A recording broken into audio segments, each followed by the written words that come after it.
அப்போஸ்தலர் நடவடிக்கைகள் 1ஆம் அதிகாரம் 5வது வசனத்தை வாசியுங்கள். ஆகையால் நீங்கள் எருசலேமை விட்டுப் போகாமல் என்னிடத்தில் கேள்விப்பட்ட பிதாவின் வாக்குத்தத்தம் நிறைவேறக் காத்திருங்கள் என்று கட்டளையிட்டார். கண்களை மூடுவோம். நல்ல தகப்பனே, சர்வ வல்லமையுள்ள எங்கள் ஆண்டவரே, இம்மட்டுமாக துதிகளையும் ஸ்தோத்திரங்களையும் அங்கீகரித்ததான எங்கள் ஆண்டவர், இப்பொழுது நீர் எங்களோடு கூட இடைபடுகிறதான ஒரு நேரம், உடைய வார்த்தையை அனுப்புகிறதான ஒரு நேரம். தேவ ஆவியானவர் எங்களோடு கூட இடைபடுவீராக, உடைய வசனத்தை அனுப்புவீராக. மகிமையுள்ள கரத்தில் எங்களை தாழ்த்துகிறோம் ஆண்டவரே, நீர் மாத்திரம் மகிமைப்படுங்கப்பா. வந்திருக்கிற ஒவ்வொருத்தரோடு கூட நீங்கள் பேசுங்க. தேவ ஆவியானவர் இடைபடுங்க. மனுஷனை மறைத்து தேவ ஆவியானவர் வெளிப்படுவீராக. உமது கிருபையுள்ள கரத்தில் எங்களை தாழ்த்துகிறோம் எங்கள் ஆண்டவர் இயேசு கிறிஸ்துவின் நாமத்தில் பிதாவே. அப்போஸ்தலர் நடவடிக்கைகள் 1ஆம் அதிகாரம் 5வது வசனத்தை வாசிங்க. ஆகையால் நீங்கள் எருசலேமை விட்டுப் போகாமல் என்னிடத்தில் கேள்விப்பட்ட பிதாவின் வாக்குத்தத்தம் நிறைவேறக் காத்திருங்கள் என்று கட்டளையிட்டார். ஆண்டவர் உயிர்த்தெழுந்த பிறகு ஒரு 40 நாள் இந்த பூமியில் இருந்தார் என்று நம்ம எல்லோருக்கும் தெரியும். அதற்கு பிறகு அவர் பரமேறி போனார். இந்த காரியங்கள் எல்லாமே நாம் தெரிந்திருக்கிறதான ஒரு காரியம். இதில் 2 முக்கியமான காரியத்தை குறித்து ஆண்டவர் ஒரு காரியத்தை உணர்த்தினார். அதைத்தான் நாம் இன்றைக்கி பார்க்க போகிறோம். அவர் உயிர்த்தெழுந்ததுக்கு அந்த காலகட்டத்தில் சீஷர்களை பார்த்து ஒரு வார்த்தை சொல்லுகிறார், நீங்கள் எருசலேமை விட்டு போகாமலும் அப்படின்னு சொல்கிறார். ஆனால் அந்த எருசலேமை விட்டு போகாமலும் அப்படின்னு சொல்கிறதுக்கு முன்னாடி சீஷர்களுக்கு சில காரியங்கள், சில விஷயங்களை ஆண்டவர் சொல்கிறார். ஒரு ஜேர்னி இருக்குது, ஒரு பிரயாணம் இருக்குது. முதலாவதாக உயிர்த்தெழுந்த பிறகு ஆண்டவர் அவங்கள பார்த்து சொல்கிற வார்த்தை என்ன சொல்கிறாருன்னா, நீங்கள் என்ன செய்யுங்க, எருசலேமிலே போகாமலும் அப்படின்னு சொல்கிறாரா. இப்போ திருப்பிக் கொள்ளுங்க. மத்தேயு எழுதின சுவிசேஷம் 28ஆம் அதிகாரம் 1ஆம் வசனம் வாசி. ஓய்வு நாள் முடிந்து வாரத்தின் முதலாம் நாள் விடிந்து வருகையில் மகதலேனா மரியாளும் மற்ற மரியாளும் கல்லறையை பார்க்க வந்தார்கள். இப்போ ஓய்வு நாள் முடிச்சுன்னா இப்போ அவங்க எங்கே இருக்கிறாங்க? கல்லறைக்கிட்ட தான் இருக்கிறாங்க. கல்லறை எங்கே இருக்குது? எருசலேமுக்கு வெளியே இருக்குது இல்லையா? எருசலேமுக்கு பக்கத்தில் கொல்கத்தாவில் இருக்குது. இப்போ அங்கே தான் அவங்க போய் பார்க்குறாங்க. இந்த சம்பவம் நடக்குது. இப்போ ஆண்டவர் என்ன சொல்கிறாரு? 10வது வசனத்தை வாசிங்க. பயப்படாதிருங்கள், நீங்கள் போய் என் சகோதரர் கலிலேயாவுக்கு போகும்படி அவர்களுக்குச் சொல்லுங்கள், அங்கே அவர்கள் என்னை காண்பார்கள் என்றார். இப்போ எருசலேமில் இருக்கிற இவங்களை பார்த்து என்ன வார்த்தை சொல்கிறாரு? கலிலேயாவுக்கு போக சொல்லுங்க. கலிலேயாவில் நான் அவங்கள என்ன செய்கிறேன்? சந்திக்கிறேன்.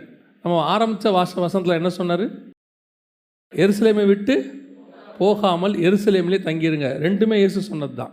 எருசலேமில் இருக்கிற இவங்களை பார்த்து சொல்கிறாரு, என் சகோதரரை கலிலேயாவுக்கு போக சொல்லுங்கள், நான் என்ன செய்கிறேன், அவங்கள கலிலேயாவில் சந்திக்கிறேன் அப்படின்னு சொல்கிறார். 16வது வசனம் வாசிங்க. 11 சீஷர்களும் கலிலேயாவிலே இயேசு தங்களுக்கு குறித்திருந்த மலைக்கு போனார்கள். இப்போ அவங்க எங்கே போயிட்டாங்க? கரெக்டாக போயிட்டாங்க. இயேசு குறித்த மலைக்கு. அது எங்கே இருக்குது? கலிலேயாவில் இருக்குது. அவங்க கலிலேயாவுக்கு போயிட்டாங்க. இப்போ கலிலேயாவுக்கு போன இவங்களை இன்னொரு விஷயம் நல்லா கவனிச்சுக்கொள்ளுங்க. கலிலேயாவுக்கு போன இவங்க இப்போது ஒன்று நீங்கள் புரிஞ்சுக்கோங்க. இந்த எருசலேம்லேருந்து கலிலேயாவுக்கு ஏறக்குறைய ஒரு 150லேருந்து 190 கிலோமீட்டர். புரியுதா? Travel distance. அது நாதன் பக்கத்தில் இருக்குது. நாதன் இஸ்ரேல் சொல்லுவாங்க. வடக்கு பக்கத்தில் இருக்குது. எருசலேம் நம்ம தெரியும் மையப்பகுதியில் இருக்குது. ஏறக்குறைய 150லேருந்து 200 கிலோமீட்டருக்குள்ளே இருக்கக்கூடியதான ஒரு டிஸ்டன்ஸ் அது. இப்போ இவங்களை எருசலேம்லேருந்து எங்கே போக சொல்லிட்டாரு? கலிலேயாவுக்கு போக சொல்லிட்டார். ஓகேவா? 1ஆம் அதிகாரம் அப்போஸ்தலர் நடவடிக்கைகள் 12வது வசனம் வாசிங்க. எருசலேமுக்கு சமீபமாய் ஒரு ஓய்வு நாள் பிரயாண தூரத்தில் ஒலிவமலை எண்ணப்பட்ட மலையிலிருந்து ஏறக்குறைய எருசலேம்லேருந்து 2 கிலோமீட்டர் இருக்குது. எவ்வளோ தூரத்தில் இருக்குது? ஒரு 2-3 கிலோமீட்டருக்குள்ளே இருக்கக்கூடியதாக. ஒலிவமலையிலேருந்து பார்த்தா எருசலேம் தெரியும். ஆண்டவர் ஒலிவமலையிலேருந்து எருசலேமை பார்த்தா என்ன செய்கிறாரு? எருசலேமே எருசலேமேன்னு கண்ணீர் விட்டார்னு இருக்கு இல்லையா? ஒலிவமலையிலேருந்து பார்த்தா எருசலேம் தெரியும். ஏறக்குறைய ஒரு 3 கிலோமீட்டருக்குள்ளே இருக்கிறது.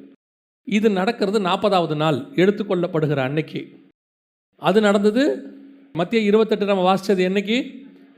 கல்லறை வாசலில் பார்த்தது உயிர்த்தெழுந்த முதலாம் நாள், வாரத்தின் முதலாம் நாள். இது 40வது நாள். இப்போ 40வது நாளில் பார்த்தீங்கன்னா எருசலேமில் இருக்கிறாங்க. அவங்க ஒலிவமலைக்கிட்ட இருக்கிறாங்க. முதலாம் நாளில் சொன்னார் கலிலேயாவுக்கு போங்கன்னு சொன்னார். அவங்க கலிலேயாவுக்கு போயிட்டு அங்கே இருக்கிறாங்க. இப்போ நான் சொல்கிறது உங்களுக்கு புரியுதா? அவங்க கலிலேயாவுக்கு போயிட்டாங்க. இயேசு குறித்த மலைக்கு போயிட்டாங்க. இப்போ கலிலேயா மலை வேறு, ஒலிவ மலை வேறு. கலிலேயா இங்கேருந்து 190 கிலோமீட்டரில் இருக்குது. ஒலிவ மலை 3 கிலோமீட்டரில் இருக்குது. இப்போ அங்கே போயிட்டாங்க. இப்போ அங்கே போயிட்டு இயேசு 40ஆம் நாள் உயிர்த்தெழும்போது இவங்க எங்கே இருக்கிறாங்க? திருப்பி எருசலேமிலே இருக்கிறாங்க. இப்போ உங்களுக்கு புரியுதா? எருசலேமிலிருந்து கலிலேயாவுக்கு போய் எங்கே வந்திருக்கிறாங்க? எருசலேமுக்கு வந்திருக்கிறாங்க. ஏன் இந்த ஜேர்னி 40 நாளைக்குள்ள? இதுதான் கேள்வி. நான் சொல்கிறது புரியுதா? எருசலேமில் தான் அவங்க இருக்கணும். பைபிள் அப்படி தான் சொல்லுது, நீங்கள் எருசலேமிலே தங்கியிருங்கள். அதுக்கு ஒரு ரீசன் இருக்குது. எருசலேமில் இருங்கன்னு சொன்னதுக்கு ஒரு ரீசன் இருக்குது. ஆனால் அது நேரத்துக்குள்ளே இயேசு கிறிஸ்து ஒரு தடவை அவங்கள கலிலேயாவுக்கு போயிட்டு வந்துருங்கன்னு சொல்கிறாரு. இவர் போயிட்டார் கலிலேயாவுக்கு, வர சொல்கிறாரு. கலிலேயாவில் மீட் பண்ணுறாரு. மீட் பண்ணி முடிச்சுட்டு திருப்பி அவங்கள எங்கே வர சொல்கிறாரு? எருசலேமுக்கே வந்துருங்கன்னு சொல்கிறாரு. அங்கேருந்து தான் அவர் எடுத்துக்கொள்ளப்படுகிறார்.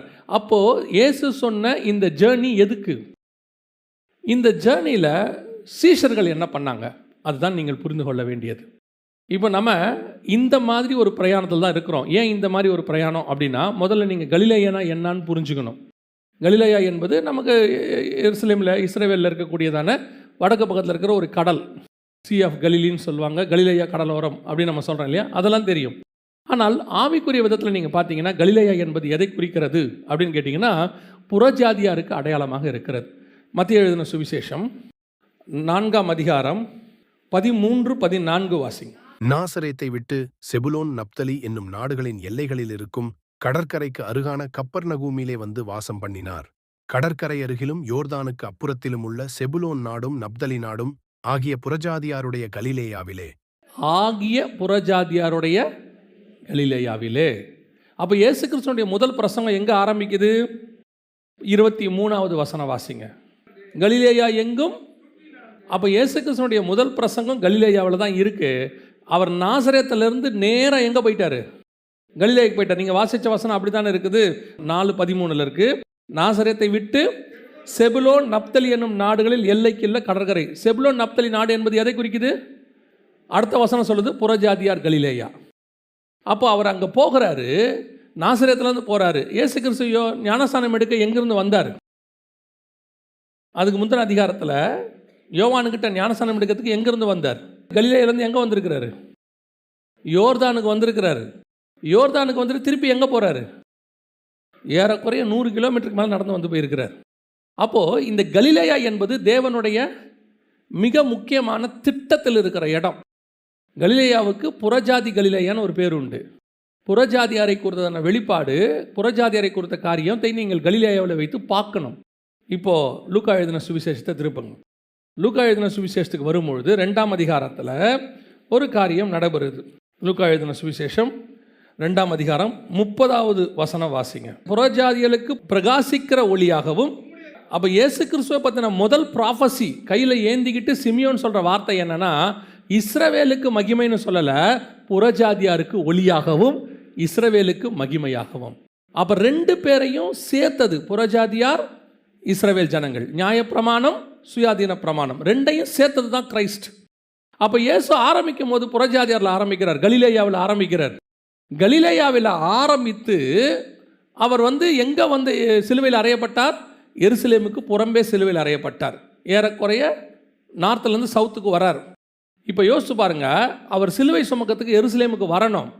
எங்கிருந்து வராருன்னு பாருங்க. லூக்கா எழுதின சுவிசேஷம் 17ஆம் அதிகாரம் 11வது வசனம் வாசிங்க. பின்பு அவர் எருசலேமுக்கு பிரயாணம் பண்ணி வருகையில் சமாரியா, கலிலேயா என்னும் நாடுகள் வழியாக. அப்போ எருசலேமுக்கு எங்கேருந்து வர்றாருன்னா கலிலேயாவிலேருந்து சமாரியா வழியாக வர்றார். கலிலேயாவிலேருந்து சமாரியா வழியாக எருசலேமில் சிலுவையில் அறையப்பட்டாச்சு. வாரத்தின் 1ஆம் நாள் உயிர்த்தெழுந்துட்டார். உயிர்த்தெழுந்தவொன்னே சொல்கிறாரு, சகோதரர்களை எங்கே வர சொல்லுங்க, திருப்பி கலிலேயாவுக்கு வர சொல்கிறாரு.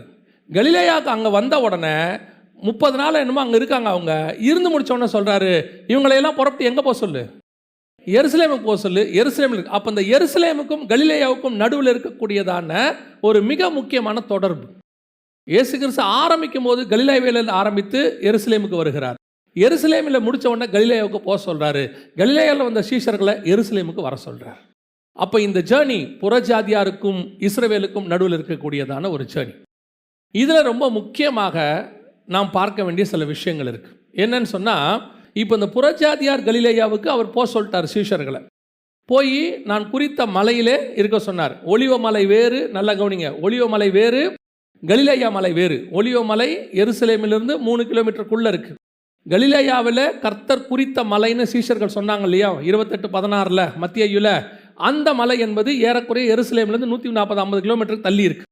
அந்த மலை எது அப்படின்னு கேட்டிங்கன்னா, அந்த மலையை தான் மறுரூப மலை அப்படின்னு ஒரு நிதானத்தில் சொல்கிறாங்க, தபுருன்னு சொல்கிறாங்க, அதுக்கு ஒரு பேர் ஒன்று சொல்கிறாங்க.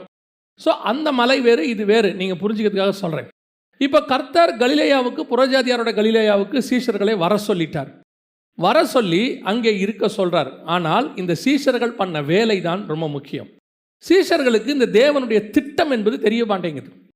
அவங்களுக்கு இந்த திட்டம் புரிஞ்சிக்கவே மாட்டேங்கிறாங்க. அவருக்கும் புறஜாதியாருக்கும் இஸ்ரவேல் ஜனங்களுக்குமான இப்படி ஒரு மிகப்பெரியதான திட்டத்தை பரலோகம் வச்சு வேலை செஞ்சுக்கிட்டே இருக்குது. அந்த திட்டத்துக்கு நடுவில் இவங்களை வச்சு தான் அதை செய்யணும். ஆனால் இவர்களுக்கு அந்த திட்டம் என்ன செய்ய மாட்டேங்குது, புரியவே மாட்டேங்குது. அதுக்கு தான் அவர் என்ன சொல்கிறார், போனா போ, வானா வா. ஏன்னா உனக்கு அந்த திட்டம் என்ன செய்ய மாட்டேங்குது, தெரிய மாட்டேங்குது. நான் சொல்கிற கமாண்டுக்காவது கீழ்ப்படி. பல நேரங்களில் நமக்கு தேவனுடைய திட்டம் தெரியாது, நம்ம மேலே வச்சிருக்கிற பிளான் நமக்கு தெரியாது, ஹெவன் என்ன நம்மளை வச்சு செய்ய போது நமக்கு தெரியாது.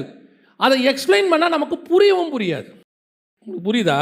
சில நேரத்தில் பார்த்தீங்கன்னா, இந்த இன்ஜினியர் மேப் போடும்போது அவருடைய மைண்டில் வச்சு மேப் போடுவார். பார்த்துருக்கீங்களா? மேப் போடுவார். இந்த கூட உட்காந்துருக்கிற ஓனர் இருக்கார்ல, வீட்டு ஓனர், அவர் கோடு போடும்போது சொல்லுவார், சார் இந்த ரூம் இங்கே வேணாம் சார். அவர் சொல்லுவார், கொஞ்சம் இருங்க, நான் மொத்தத்தையும் காட்டுறேன். பல நேரத்தில் தேவனுடைய திட்டம் நமக்கு தெரியாது. சரி, தெரிய மாட்டேங்குது. ஆண்டவர் சொல்கிறார், நான் சொல்கிறதையாவது செய். கலிலேயாவுக்கு போனால் போ, எருசலேமுக்கு வானா வா, அதை மட்டும் செய். ஆனால் இங்கே என்ன நடக்குது தெரியுமா? நாம் அதை செய்ய மாட்டோம். சீஷர்கள் என்ன பண்ணாங்கன்னு கொஞ்சம் வாசித்து பாருங்களேன். லூக்கா எழுதின சுவிசேஷம் 24ஆம் அதிகாரத்துக்கு திருப்புங்க, 13வது வசனத்தை வாசிங்க. அன்றைய தினமே அவர்கள் 2 பேர் எருசலேமுக்கு 7 அல்லது 8 மைல் தூரமான, யார் போனது? சீஷர்கள் 2 பேர் போயிட்டாங்க. சீஷர்கள் எல்லாரும் எருசலேமில் இருக்கிறாங்க. என்றைய தினமே அப்படின்னு கேட்டிங்கன்னா, அதுக்கு முந்தின வசனம் வாசித்து பாருங்க. பேதுருவோ எழுந்திருந்து கல்லறையின் இடத்திற்கு ஓடி அதற்குள்ளே குனிந்து பார்க்கையில் சீலைகளை தனிப்பட வைத்திருக்க கண்டு சம்பவித்ததை குறித்து தன்னில் ஆச்சரியப்பட்டு கொண்டு போனான். அப்பனா என்னைக்கு இது நடந்திருக்கு? உயிர்த்தெழுந்த ஃபர்ஸ்ட் டே. பட் இவங்களை எங்கே வர சொல்லியிருக்கிறாரு? கலிலேயாவுக்கு போகணும். 2 சீஷர் எங்கே போயிட்டுருக்கான்? எம்மா ஊருக்கு போயிட்டுருக்கிறான். அவங்க சொந்த கிராமத்துக்கு கிளம்பிட்டான். இயேசு உயிர்த்தெழுந்துட்டார். காலையில் இந்த சம்பவம் நடந்துருச்சு. அன்றைய தினமே 2 சீஷர்கள் புறப்பட்டு எங்கே போகிறாங்க? எம்மா ஊருக்கு போகிறாங்க. இதுதான் அவங்க பிளானை புரிஞ்சிக்காததுங்கிற. எம்மா ஊர், இவங்க போக வேண்டியது எங்கே? கலிலேயாவுக்கு. உத்தரவு கலிலேயாவுக்கு போகணும்னு சொல்லியாச்சு. ஆனால் இவங்க எங்கே போயிட்டுருக்குறாங்க? எம்மா ஊருக்கு போயிட்டுருக்குறாங்க. இதுதான் இன்னைக்கு நம்மக்கிட்ட இருக்கக்கூடியதான மிகப்பெரிய பிரச்சனை. நமக்கு இயேசுவை தெரியும், உயிர்த்தெழுதல் தெரியும், இயேசு கிறிஸ்து என்ன சொல்கிறாருன்னு தெரியுது. ஆனால் அந்த கமாண்டுக்கு கீழ்ப்படியால அந்த திட்டத்தை புரிந்து கொள்ளாத ஒரு கூட்டம். ஒருவேளை இவங்களுக்கு அவர் அந்த கமாண்ட் கொடுக்கறதுக்கு முன்னாடியே இவங்க எங்கே கிளம்பி போயிட்டு இருப்பாங்க? இப்போ எருசலேமில் தான் அவர் அந்த கமாண்ட் கொடுக்குறாரு, போய் கலிலேயாவுக்கு என்னுடைய சீஷர்களை வர சொல்லு, சகோதரர்களை வர சொல்லுன்னு சொல்கிறாரு. ஒருவேளை உயிர்த்தெழுந்த அன்னைக்கு காலையில் அன்றைய தினமே இவங்க புறப்பட்டாங்க. இவங்களுக்கு இந்த விஷயம் தெரியுமோ தெரியாதோ? ஆனால் கர்த்தர் என்ன சொல்லியிருக்காரு? இவங்களை எங்கே இருக்க சொல்லியிருக்கிறாரு? எருசலேமில் தங்கியிருங்கள். நீ அங்கே இருந்தால் தானே கமாண்ட் கொடுக்க முடியும். நீ பாட்டுன்னு கிளம்பி எங்கே போயிட்ட? எம்மா ஊருக்கு போகிற. இப்போ எம்மா ஊருக்கு போயிட்டா கர்த்தர் திருப்பி இவங்களோட எம்மா ஊருக்கு போகிறாரு. அங்கே போய் என்ன பண்ணுறாரு பாருங்க. 24ஆம் அதிகாரம் அந்த வசனம் சொல்லுது, 33வது வசனம். அந்நேரமே எழுந்திருந்து எருசலேமுக்கு திரும்பி போய் 11 அவர்களோடு இருந்தவர்களும் கூடியிருக்க கண்டு. இப்போ 2 சீஷர்கள் திருப்பி எங்கே போகிறான்? அப்போ இந்த எம்மா ஊருக்கு வந்துட்டு போனதான பிரயாணம் எதுக்கு? சொல்கிறது புரியுதா? வேஸ்ட் டிராவல், தேவையில்லாத அலைச்சல் அப்படின்னு சொல்கிறோம் இல்லை. எதுக்கு இப்போ வந்துட்டு போனாங்க எம்மா ஊருக்கு? ஒன்றுத்துக்காகவும் கிடையாது. எருசலேமில் இருக்க வேண்டியவங்க, கலிலேயாவுக்கு போக வேண்டியவங்க எங்கே போயிட்டுருக்குறாங்க? எம்மா ஊருக்கு போயிட்டுருக்குறாங்க. அங்கே போன உடனே ஆண்டவர் எம்மா ஊருக்கு போகிறார் கூட. பல நேரத்தில் இதுதான் தேவனுடைய திட்டம் நம் வாழ்க்கையில் நடைபெற்று கொண்டிருக்கிறது. உனக்கு ஒரு ஜேர்னி இருக்குது, நமக்கு போக வேண்டிய இடம், டெஸ்டினேஷன் வேறு. நம்மளை கர்த்தர் போக சொல்கிற மிக முக்கியமான ஸ்தலம் ஒன்று இருக்குது. இங்கே நான் என்ன பண்ணிகிட்டு இருக்கிறேன்? எனக்கு தெரிஞ்ச எம்மா ஊர், எனக்கு வசதி, அது என் கிராமமாக இருக்கும். ஒருவேளை அந்த 2 சீஷருடைய கிராமமாக இருக்கலாம், அங்கே பேர் கொடுக்கல. 2 சீஷருடைய கிராமமாக இருக்கலாம், சொந்த கிராமமாக இருக்கலாம், வேறு வாட் எவர் இட் இஸ். எனக்கு இது வசதி, நான் இங்கே போகிறேன், நான் இங்கே தங்கி இருக்கிறேன். பக்கம்தான், 8 மைல் தூரம் தான், 7 அல்லது 8 மைல் தூரம் இருக்கும் பைபிள் சொல்லுது. நம்ம ஊர் கணக்குக்கு மிஞ்சி போச்சுன்னா 12 கிலோமீட்டர். ஒரு 12 கிலோமீட்டர் தான் இங்கிருந்து நம்ம பூந்தமல்லி வரைக்கும்னு வச்சுக்கோங்க. ஒரு 12 கிலோமீட்டர் தான், போயிடலாம் அப்படின்னு சொல்லிட்டு போகிறோம். ஆனால் இந்த போக்குவரத்து டிஸ்டன்ஸ் எதுக்காக? தேவ திட்டத்தை மீறி போகிறது. இப்போ தேவன் கூட இல்லாட்டி பரவாயில்ல, அவர் என்ன பண்ணுறாரு? கூட அவரும் வராரு. சரி வா, வந்து பேசுனா, பேசும்போதே சொல்கிறான், அவர் பேசும்போது ஆவி நமக்கு கொழுந்து விட்டு எரியவில்லையா? ஆனால் வசனம் சொல்லுது அவர்கள் கண்கள் திறக்கப்படவில்லை. வசனம் கேட்குறான், ஆனால் என்ன வரல? விஷன் வரவே மாட்டேங்குது. அந்த இடத்துல நீங்கள் வாசிச்சு பாருங்க, 24ஆம் அதிகாரத்தில் இருக்குது, 16வது வசனம். ஆனாலும் அவரை அறியாதபடிக்கு அவர்களுடைய கண்கள் மறைக்கப்பட்டிருந்தது. மறைக்கப்பட்டிருந்தது, அவ்வளோதான். விஷனே இல்லை, கண்கள் மறைக்கப்பட்டிருந்தது, விஷன் இல்லை. ஆனால் எங்கே போயிட்டு இருக்கிறான்? சீஷன் தான், இயேசு உயிர் தள்ளுற வரைக்கும் கூட இருந்தவன் தான், தேவ திட்டத்தை பெற்றவன் தான், அழைப்பு பெற்றவன் தான், மாற்றுக்கிறதே கிடையாது. ஆனால் போகக்கூடிய ஜேர்னி ராங் டைரக்ஷனில் இருக்கு. கர்த்தர் அளித்த அழைப்பில் இல்லை. ஆனால் கூட காட் வந்துக்கிட்டே இருக்கிறாரு, பேசிக்கிட்டே இருக்கிறாரு. நம்ம என்ன நினச்சிக்கிறோம்? காடு பேசுறதுனால, தேவன் பேசுறதுனால நம்ம சரியாக தான் போயிட்டு இருக்கிறோம், கரெக்டாக தான் போயிட்டு இருக்கோம். காடு எது வரைக்கும் பேசிட்டு வந்தார் தெரியுமா? எம்மா ஊர் வரைக்கும் பேசிக்கிட்டு இருந்தார், கூடவே பேசிக்கிட்டு வரார். அங்கே வந்துட்டு மோசே பற்றின காரியங்களெல்லாம் சொல்லி தீர்க்க தரிசனம் விவரித்து திருப்பி எங்கே போ? எருசலேமுக்கு போ. போக 8 மைல், வர 8 மைல், போக எவ்வளோ மணி நேரம் ஆச்சுன்னு தெரியாது, அவன் எவ்வளோ தூரத்தில் நடந்தான்னு தெரியாது. அவ்வளவும் வேஸ்ட். நம்முடைய வாழ்க்கையில் ஆவிக்குரிய ஜேர்னி இப்படி தான் போயிட்டுருக்கு. 1 ராஜாக்களின் புஸ்தகத்தில் எலியாவை குறித்து சொல்லப்படும் பொழுது 19ஆம் அதிகாரத்தில் எலியாவுக்கு போஜனபானம் கொடுக்கப்படுகிறது. அவர் வந்து சாப்பிட்றாரு, தண்ணி குடிக்கிறார். குடிச்சிட்டு வசனம் சொல்லுது, அந்த போஜனத்தின் பலத்தினாலே இரவும் பகலும் 40 நாள் நடந்து எங்கே போனான்? ஓரேபெனும் பர்வதம். அங்கே போனோன்னா கர்த்தர் கேட்குறாரு, உன்னை யார் இங்கே வர சொன்னா? உன்னை இங்கே வரது யார் சொன்னது அப்படின்னு கேட்குறாரு. உடனே இவர் பக்கத்தை நியாயத்தெல்லாம் சொல்கிறார். ஆண்டவரே, நான் ஒருவன் மாத்திரம் நீதி இருக்கிறேன். அதெல்லாம் இருக்கட்டும். 2வது தடவை கேட்குறாரு, எலியாவே உனக்கு இங்கே என்ன வேலை, இங்கே என்ன காரியம்? திருப்பி கர்த்தர் சொல்கிறாரு, நீ தமஸ்குவின் வழியாக வனாந்தரத்துக்கு திரும்பிப்போ, ஆசைகையில் அபிஷேகம் பண்ண. உன் ஊழியம் வேற, உன் அழைப்பு வேற, உங்களுக்கு வச்சிருக்கிற காரியம் வேற. இன்னைக்கு நம்மளா ஒரு தேவ சித்தத்தை தெரிஞ்சுக்கிறது, நம்மளா வந்து எதையாவது பார்த்துக்கிறது. கர்த்தர் சொன்னார், கர்த்தர் அப்படி பண்ணார், இப்படி பண்ணார். ஒரு பெரிய ஜேர்னி போயிடுறது, 40 நாள் நடந்து போயிடுறது. அல்லது எம்மா ஊருக்கு இயேசுவோட பேசிட்டு போன மாதிரியே போயிடுறது. அங்கே போய் உட்காந்துட்டு அப்புறமா அவன் நைட் ஆயிடுச்சு, அப்புறமா சாப்பிடும் போது கண்டுபிடிக்கிறான். அவர் அப்பத்தை எடுத்து பிட்டு ஸ்தோத்திரம் பண்ணி கொடுக்கும்பொழுது அவர்கள் கண்கள் திறந்தது. ஐயோ, நம்ம தப்பு பண்ணிட்டோமே. எம்மா உடனே, அவன் நல்லவன் பரவாயில்ல, உடனே புறப்பட்டு எருசலேமுக்கு போயிட்டான். நம்ம யார் தெரியுமில்ல? எருசலேமுக்கு போவே மாட்டோம். ஆண்டவரே, எருசலேமில் என்ன பண்ணுவீங்களோ அதை எம்மா ஊர்லேயே பண்ணுங்க. நீர் வல்லமை உள்ள தேவன், நீர் தூரத்துக்கு மாத்திரமல்ல சமீபத்துக்கும் தேவனாக இருக்கிறேன். எருசலேமின் தேவனும் எம்மா ஊர் தேவனும் அப்படி மாற்றிடுவோம். நம்ம டிசைனுக்கு அவரை மாற்றிடுவோம். இன்னைக்கு ஒரு குரூப் அப்படி தான் உட்காந்துட்டு இருக்கு. காடோடைய டிசைனுக்கு இவங்க போகிறதில்ல, இவங்க டிசைனுக்கு காடை மாற்றுறது. பண்ணது தப்பு, பண்ண ஜேர்னி தப்பு. ஆனால் தேவ பிள்ளைகள், அதான் பிரச்சனை. இங்கே என்ன ப்ராப்ளம்னா, இவங்க யாரும் பாவம் செய்யலை, அறியாமையினால். என்ன இருக்குது? அறியாமையினால், தெரியாமல் அவங்க செய்கிறாங்களாமா. அப்போ நம்ம பல நேரங்களில் இப்படி தான் ஜேர்னி போகிறோம். கொஞ்சம் ஆராய்ந்து பாருங்கள், உங்களுடைய ஆவிக்குரிய பிரகாரம் சரியாக போய் கொண்டிருக்கிறதா?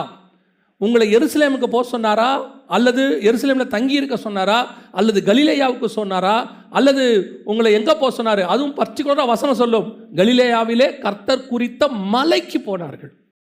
அதுதான் கர்த்தருடைய திட்டம், த ஸ்பெசிஃபிக் பிளேஸ். நான் பல நேரங்களில் நான் சொல்லியிருக்கிறேன்.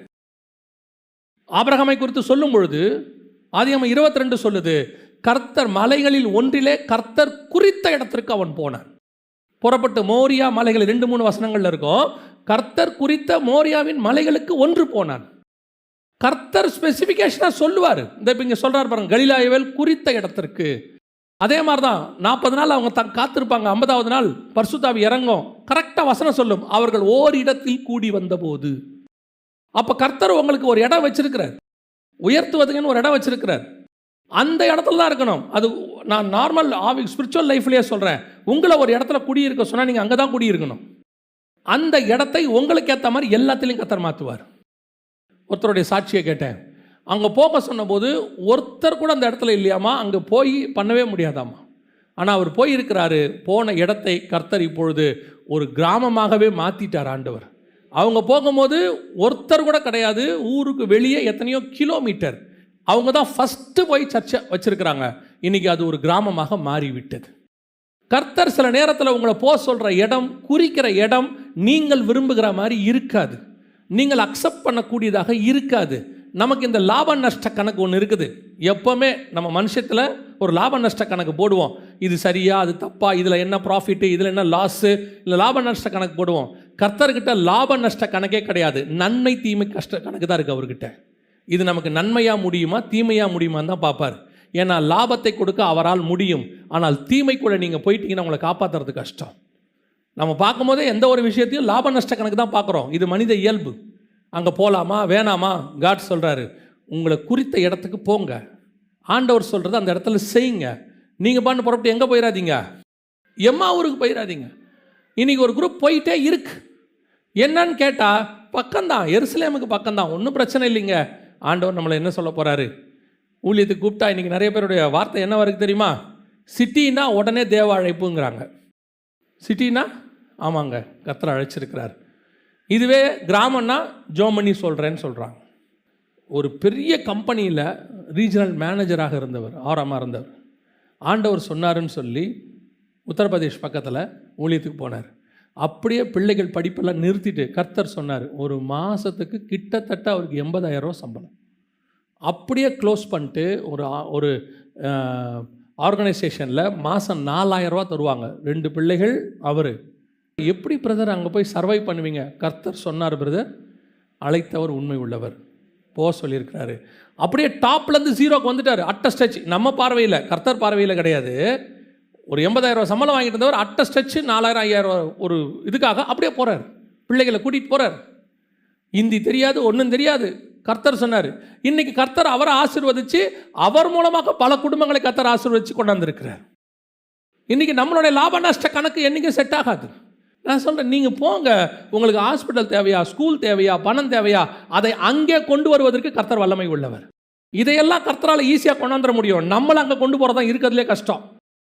ஆண்டவர் யாரை வேணாலும் என்ன செஞ்சுருவார், அங்கே கொண்டாந்துருவார். ஆனால் நம்மளை அங்கே கொண்டு போகிறது தான் இருக்கிறதுலே கஷ்டம். நம்ம எம்மா ஊருக்கு போயிட்டுருப்போம், ஓரேபுக்கு போயிட்டுருப்போம், அங்கங்கே போய் இந்த வேலையை பார்த்துக்கிட்டு இருப்போம். இப்போது சீஷர்கள் கலிலேயாவுக்கு போயிட்டாங்க. கலிலேயாவில் போயிட்டு அவங்க என்ன செய்கிறாங்க, அங்கே ஆண்டவர் சொன்ன இடத்துக்கு வந்தாச்சு. எம்மா ஊர்லேருந்து வந்தவன் எல்லாரும் சேர்ந்து இப்போ போயிட்டாங்க கலிலேயாவுக்கு. கலிலேயாவுக்கு போனால் இப்போ ஆண்டவர் சொல்கிறாரு, நீங்கள் திருப்பி எங்கே போங்க, எருசலேமுக்கு போங்க. அவர் கலிலேயாவில் சில விஷயங்களை அவங்க கொண்டு செய்கிறார். செஞ்சு முடிச்சுட்டு தான், சும்மா அங்கே வந்த உடனே வந்துட்டீங்களா, வந்துட்டேன், சரி எல்லாம் எருசலேமுக்கு போங்க அப்படி சோதித்து பார்க்கறதுக்கு வர சொல்லலை. அந்த மலையில் வச்சு கர்த்தர் நிறைய காரியங்கள் அவங்கக்கிட்ட பேசுகிறார். பேசி முடிச்சுட்டு கொஞ்ச நாள் அங்கே இருக்காங்க. அதுக்கப்புறம் தான் எங்கே போக சொல்கிறாரு, எருசலேமுக்கு போங்கன்னு. இப்போ சீஷர்கள் என்ன பண்ணுறான் பாருங்க, வாசிங்க. யோவான் எழுதின சுவிசேஷம் 21ஆம் அதிகாரம் 1வது வசனத்தை வாசிங்க. இயேசு திபேரியா கடற்கரையிலே மறுபடியும் சீஷர்களுக்கு தம்மை வெளிப்படுத்தினார். இந்த மறுபடியும் ஏன் வெளிப்படுத்தினார்? ஏற்கனவே வெளிப்படுத்திட்டார். திபேரியான கடல் எங்கே தெரியுமா இருக்குது? திபேரியா கடல் த அதர் நேம் ஆஃப் இன்னொரு கலிலேயா கடலுக்கு இன்னொரு பேர் தான் திபேரியா கடல். திபேரியானா வேற ஒன்றும் இல்லை, அது அந்த ஊர் ராஜா பேர். ஸோ அவருடைய பேரில் தான் அந்த கடலை வச்சாங்க. ஆனால் ஒரிஜினல் அதுக்கு பேர் என்னது? கலிலேயா கடல் அங்கே இருக்குது. ஸோ இப்போ இவங்களை கலிலேயாவுக்கு கூட்டிகிட்டு போயிட்டு திருப்பி எங்கே போக சொல்கிறாரு? எருசலேமில் போய் தங்கியிருங்க, உன்னதத்தின் பலன் வர வரைக்கும் எங்கே இருங்க. இப்போ இவங்க எங்கே தங்கிட்டாங்க? கலிலேயாவிலே தங்கிட்டாங்க. கலிலேயாவில் தங்கிறது மட்டும் இல்லை, அங்கே என்ன சொல்கிறாங்க? அடுத்த 3வது வசனம், சீமோன் பேதுரு மற்றவர்களை நோக்கி மீன் பிடிக்கப் போகிறேன் என்றான். அடுத்து என்னவாகி போச்சு? 0க்கு வந்துட்டாங்க. திருப்பி எங்கே மீன் பிடிக்க ஆரம்பித்தாங்களோ அங்கேயே வந்துட்டாங்க அத்தனை பேரும் திருப்பி. இல்லை பெரிய ஆச்சரியம் என்ன தெரியுமா? இதில் ரொம்ப புரிஞ்சிக்க வேண்டிய ஒரு விஷயம், எல்லா சீஷர்களும் அல்ல, எல்லா சீஷர்களும் அல்ல. 2வது வசனம் வாசிங்க. ஏறக்குறைய 7 பேர் அங்கே இருக்காங்க. 1 பேதுரு, 2வது தோமா, 3வது கலிலேயா நாட்டில் உள்ள நாத்தான்வேல் 3, செபதேயின் குமார் 2, 5, வேறு 2 சீஷர்கள், மொத்தம் 7 பேர். எல்லா சீஷரும் இல்லை, கொஞ்சம் பேர் எங்கே போயிட்டான்?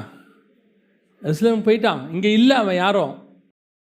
ஒரு 7 பேர் மட்டும் இங்கே இருக்கான். திபேரியா கடல்லே இருக்கான். இப்போ ஆண்டவர் கலிலேயாவுக்கு வர சொன்னார், வந்துட்டோம். விஷயத்தை பேசி முடிச்சிட்டாரு, எல்லா விஷயத்தையும் சொல்லி முடிச்சிட்டாரு. நீங்கள் போய் எங்கேயோ தங்கியிருங்கள், எருசலேமில் தங்கியிருங்கள். சரி ஆண்டவரே. பார்த்தா எருசலேமில் காணோம் எவனையும். எல்லாம் என்ன பண்ணிகிட்ருக்கிறான்? திபேரியா கடலில் மீன் பிடிச்சிட்ருக்கிறான். கலிலேயா கடலில் பார்க்குறான், கெனசரேத்து கடலை விட கலிலேயா கடல் சூப்பர் கடல், நமக்கு பழக்கப்பட்ட கடல் இல்லையா? நம்ம ஏற்கனவே இங்கே தானே இருந்தோம், இங்கே தானே மீன் பிடிச்சிக்கிட்டு இருந்தோம். இவர் தான் நம்மளை எங்கே கூட்டிகிட்டு போயிட்டாரு? சிட்டிக்கு கூட்டிகிட்டு போயிட்டாரு. நமக்கு திருப்பி நம்ம ஊருக்கு வந்துட்டோம், இங்கேயே மீன் பிடிக்கலாம். இது நெக்ஸ்ட் உங்களுடைய ஆவிக்குரிய வாழ்க்கையினுடைய 2வது தடை என்ன தெரியுமா? கர்த்தர் சொன்னார், வந்துட்டோம், இங்கே வந்தாச்சு. ஆனால் இங்கே எது விடாது தெரியுமா? உங்களுக்குள்ள இருந்த பழைய சுபாவங்கள் இருக்குல்ல, பல காரியங்கள் தொடர்ந்து மேற்கொண்டு உங்களை போக விடாமல் இது தடுத்து நிறுத்தும். நான் எப்படின்னு உங்களுக்கு சொல்கிறேன், கவனிங்க. நம்ம இந்த உதாரணத்தை பல இடத்துல பார்த்துருக்கோம், இந்த இடத்துல பார்த்தா கரெக்டாக இருக்கும். மோசேயும் பவுலும் இருக்கிறாங்க. மோசேயை அழைச்சி கொண்டு வந்து அழைச்சி கொண்டு வர்றாரு. எங்கே வர்றாரு? மீதியான் தேசத்துக்கு. 40 வருஷம் ஆடு மேய்க்க வைக்கிறாரு. எதுக்காக? அவர் எகிப்தில் படித்ததெல்லாம் இழக்கணும். எகிப்தில் படித்தது எல்லாத்தையும் அவர் என்ன செய்யணும்? இழக்கணும். அவர் எகிப்தில் வாக்கிலும் செயல்களிலும் வல்லவர். எல்லாத்தையும் விடணும். எகிப்தில் ஒரு பிரமாணம் படிச்சிருப்பார், விடணும். ஏன்னா இப்போ இவர் என்ன கொண்டு வரணும்? நியாயப்பிரமாணம் கொண்டு வரணும். இதே தான் பவுல் சொல்கிறாரு, எனக்கு லாபமான அனைத்தையும் நஷ்டமும் குப்பையும் என்று விட்டேன். அரபு தேசத்தில் 3 வருஷம் இருக்கிறாரு. எதுக்காக இருக்கிறாரு? இதை எல்லாத்தையும் விட்டால் தான் இவருக்கு புதிய ஏற்பாடு கொடுக்க முடியும். பழையவைகள் ஒளிந்து போயினா எல்லாம் அது ஆகணும், பழசு போகணும். இன்றைக்கி அழைத்து கொண்டு வந்துடுவார் ஆண்டவர். நம்ம வந்துடுவோம், கர்த்தர் சொல்கிற இடத்துக்கு, குறித்த இடத்துக்கு வந்துடுவோம். ஊழியத்தை கூட ஸ்டார்ட் பண்ணுவோம், அல்லது ஆவிக்குரிய வாழ்க்கையை ஸ்டார்ட் பண்ணிடுவோம். எது போகாது தெரியுமா? நமக்குள்ளே இருக்கிற அந்த மீன் பிடிக்கிற சுபாவம் போகவே போகாது. பழைய விஷயம் போகாது. இன்னும் அது உள்ளுக்குள்ளேருந்து கிரியை செஞ்சுக்கிட்டே இருக்கும் பல நேரத்தில். அதனால தான் நான் நிறைய இடத்துல திருப்பி எனக்கு ஆண்டவர் சொல்லி கொடுத்தா நான் சொல்லுவேன். உங்களை ஆண்டவர் ஒரு உதாரணத்துக்கு சொல்கிறேன். நீங்கள் ஆடிட்டராக இருக்கீங்க, இல்லை மியூசிஷியனாக இருக்கீங்க உலகத்தில், அல்லது இன்ஜினியராக இருக்கீங்கன்னா, உங்களை கொண்டு வந்து இங்கே இன்ஜினியராக பயன்படுத்துறதுக்காக ஆண்டவர் கூப்பிடல. உங்களை இங்கே கொண்டு வந்து ஆடிட்டராக பயன்படுத்துறதுக்கு கூப்பிடல. உங்களை கொண்டு வந்தது மனுஷனை பிடிக்கிறவனை மாற்றுறதுக்கு. மீன் பிடிச்சிட்டு தான் ஒன்றை மனுஷனை பிடிக்கிறவனா மாற்றினா, கொஞ்ச நாள் இயேசு இல்லைன்னு ஒன்று திருப்பி எங்கே போயிட்டான்? மீன் பிடிக்க போயிட்டாங்க. இன்றைக்கி நிறைய பேருடைய பிரச்சனை இங்கே தான் இருக்குது. நாம் உலகத்தில் நிறைய கற்றுக்கொண்டோம். உலகத்துக்குள்ளேருந்து நிறைய ஞானம் வந்திருக்குது, உலகத்துக்குள்ளேருந்து நிறைய அறிவு வந்திருக்கு. இது எதுவுமே ஊழியத்திற்கு தேவையில்லை. அப்படி தேவைப்படும் ஆவிக்குரிய வாழ்க்கைக்கு தேவையில்லை. அப்படி தேவைப்படுமானால் அதை கர்த்தர் பயன்படுத்தி கொள்வார். நாம் இதை விடாமல் வச்சுக்கிட்டு இருப்போம். நம்மளோட மைண்டு என்னவா இருக்கும் தெரியுமா? இதை நான் ஏன் கர்த்தருக்கு பயன்படுத்தக்கூடாது? நான் நல்லா கிட்டார் வாசிக்கிற ஆள், நான் ஏன் கர்த்தருக்கு கிட்டார் வாசிக்கக்கூடாது? ஆண்டவர் சொன்னார், நீ அங்கே நல்லா கிட்டார் வாசித்த, உலகத்துக்கு சினிமாவுக்கு வாசித்த, நான் அந்த கிட்டாருக்காக உன்னை கூப்பிடல, எனக்கு நீ தான் வேணும். தேவைப்பட்டால் நான் கிட்டார் யூஸ் பண்ணிக்கிறேன், எனக்கு தேவை நீ தான். இன்றைக்கி பல நேரத்தில் இந்த மீன் பிடிக்கிற சுபாவம் கூடவே வரும், கடைசி வரைக்கும் வந்துக்கிட்டே இருக்கும், பழசு விடாது. அதான் ஆண்டவர் சொல்வார், புதிய திராட்சை ரசத்தை எதில் ஊற்றக்கூடாது? பழைய துருத்தியில் ஊற்றக்கூடாது. புதிய அழைப்பு பழைய அனுபவத்தில் கூட நீங்கள் சேர்த்து செஞ்சீங்கன்னா, இது அழைப்பு தேவ சித்தம், ஆவியானவருது. அனுபவம் மாம்சத்தில் வந்தது, ஆவிக்கும் மாம்சத்துக்கும் ஒத்து போகாது என்றைக்கும். அதனால தான் அவர் சொல்லுவார், என் ஆவி மனுஷனோடு கூட போராடுவதில்லை. பல நேரங்களில் நான் என்ன பண்ணுறேன், எனக்குள்ள எக்ஸ்பீரியன்ஸை கர்த்தருக்கு ஏதாவது செய்யணும், அதை கொண்டு வந்து ஆண்டவருக்கு என் டேலண்ட்டை யூஸ் பண்ணணும். ஆண்டவர் சொல்கிறார், உன் டேலண்ட் இருக்கட்டும், அதை நான் தான் கொடுத்தேன், வேறு யாருமே கொடுக்கல. இப்போ அந்த பணக்கார வாலிபன் வரான் இயேசுக்கிட்ட வந்து, நான் நித்திய ஜீவனை அடையணும்னு கேட்குறான், என்ன செய்யணும் அப்படின்னு கேட்குறான். கேட்கும்போது இயேசு சொன்ன வார்த்தை என்னன்னா, எல்லாவற்றையும் விட்டு தரித்திரருக்கு கொடு. சரி, இந்த பணத்தை அந்த வாலிபனுக்கு ஆசீர்வச்சது யார்? கர்த்தர் தான் ஆசீர்வச்சார். ஏன்னா அவன் சொல்கிறான், நான் நியாயப்பிரமாணத்தின்படி சிறு வயது முதல் கொண்டு ஃபாலோ பண்ணுறேன், நான் நியாயப்பிரமாணத்தை பர்ஃபெக்டாக ஃபாலோ பண்ணுறேங்கிறான். வசனம் சொல்லுது, கர்த்தர் அவனிடத்தில் அன்பு கூர்ந்து. அப்படின்னா என்ன அர்த்தம்? அந்த வாலிபன் சம்பாரிச்சதெல்லாம் நியாயமான பணம், நியாயப்பிரமாணத்தின்படி பர்ஃபெக்ட். அப்போ கர்த்தர் தான் அவனுக்கு கொடுத்துருக்கிறாரு. இதே கர்த்தர் தான் இப்போ சொல்கிறாரு, அதை விட்டு விடு, அதை விட்டுட்டு என்னை பின்னாடி பற்றுவா. வசனம் சொல்லுது இல்லை, எல்லாவற்றையும் நஷ்டமும் குப்பையும் என்று விட்டேன் அப்படின்னு சொல்கிறாருல்ல. அந்த நஷ்டமும் குப்பையும் என்னென்னா கிட்டத்தட்ட இந்திய பணத்துக்கு இன்னைக்கு ஒரு 10,000 கோடிக்கிட்டு வருமா. அவர் அன்றைக்கி ரோமாபுரியில் வச்சுருந்தது. ஏன்னா அவர் வந்து கமாலியல்கிட்ட படித்தவர், டூயல் சிட்டிசனு. ரோமாபுரியில் அரசாங்கத்தில் செகண்ட் கிரேட் ஃபஸ்ட் கிரேடில் இருக்கிற ஆஃபீஸர்ஸுக்கு தான் டூயல் சிட்டிசன்ஷிப் கொடுப்பாங்களாம் அன்னைக்கு. ஏன்னா அவங்க அப்பா வந்து யூதன், அதாவது பென்யமின் கோத்திரத்தான். ஆனால் அவங்க அப்பா ரோம சிட்டிசன். அது யாருக்கு கிடைக்கும்னு கேட்டிங்கன்னு சொன்னால் ரோமாபுரியில் ராஜாவுக்கு அடுத்த கேட்டகரியில் இருக்கிறவங்களுக்கு தான் கொடுப்பாங்க, மற்றவங்களுக்கு கொடுக்க மாட்டாங்களாமா. அந்த கிரேக்க அதிகாரி சொல்கிறான்ல, மிகுந்த பிரயாசப்பட்டு இதை நான் பெற்றேன். அப்போ பவுல் சொல்கிற வார்த்தை என்ன? இந்த ஸ்லாக்கியத்தை உடையவனாய் பிறந்தேன். ஒரு சிட்டிசன்ஷிப் வாங்கிறதுக்கு அந்த கிரேக்க அதிகாரி சொல்கிறான், மிகுந்த பிரயாசப்பட்டு நிறையா செலவு பண்ணி வாங்கிட்டேன்ப்பா. அவன் சொல்கிறான், அதெல்லாம் நான் பிறக்கும் போதே என்கிட்ட இருக்குது. அவ்வளோ பெரிய கோடீஸ்வரன், நஷ்டமும் குப்பையும் என்று விட்டேன். பவுலுக்கு இல்லாத ஞானமா? ஏன் அப்போ என்ன வேணும்? எனக்கு தேவை உங்ககிட்ட இருக்கிற டேலண்ட் அல்ல, உங்ககிட்ட இருக்கிற ஒபீடியன்சி. ஒரு தாளந்து இல்லாதவனை கீழ்ப்படுகிறவனாய் இருந்தால் கர்த்தர் தாளந்து உள்ளவனாய் மாற்ற முடியும். ஆனால் தாளந்து உள்ளவன் கீழ்ப்படியாதவனாய் இருந்தால் அவனை மாற்றுறது கஷ்டம். இங்கே என்ன இருக்கு? கடைசி காலம், அறிவு பெருக்கம். என்னப்பா படிச்சிருக்க? சிஏ. என்னப்பா படிச்சிருக்கிற? நான் வந்துட்டு டெக்னாலஜி முடிச்சிருக்கிறேன். என்ன ஐடி பண்ணியிருக்கேன். என்னப்பா பண்ண போகிற? ஆண்டவருக்கு ஏதாவது ஒரு ப்ரோக்ராம், ஆண்டவருக்கு சொன்ன ப்ரோக்ராம் பண்ணு. ஆண்டவருக்கு தேவை உங்ககிட்ட இருக்கிறதல்ல, ஆண்டவருக்கு தேவை நீ.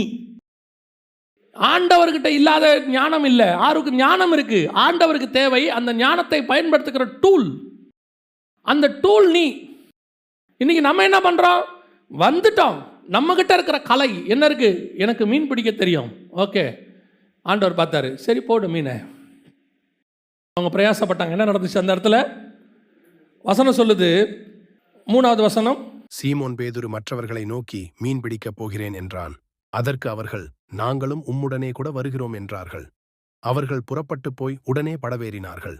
அந்த ராத்திரியிலே அவர்கள் ஒன்றும் பிடிக்கவில்லை. நீ தான் ஏற்கனவே ஒன்றும் பிடிக்காம தானே உன்னை கூப்பிட்டு வந்தேன்.